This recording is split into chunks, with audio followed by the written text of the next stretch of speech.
இன்றைய சமையல் சுட சுட சாதம், தேங்காய் துவையல், சிறுகீரை பொரியல்,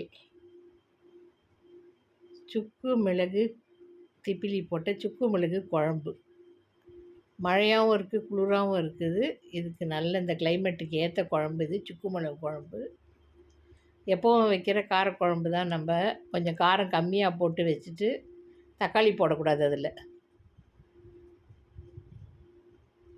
வச்சுட்டு இறக்கும்போது சுக்கு மிளகு திப்பிலி பவுடர் பண்ணி சமமாக போட்டு பவுடர் பண்ணி அதை போட்டு ஒரு கொதி விட்டு இறக்கிடணும். ரொம்ப சூப்பராக இருக்கும் இந்த மருந்து குழம்பு.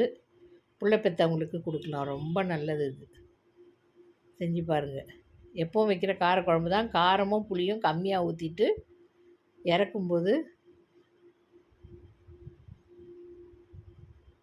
சுக்கு மிளகு திப்பிலி பொடி போட்டு இறக்கிடணும்.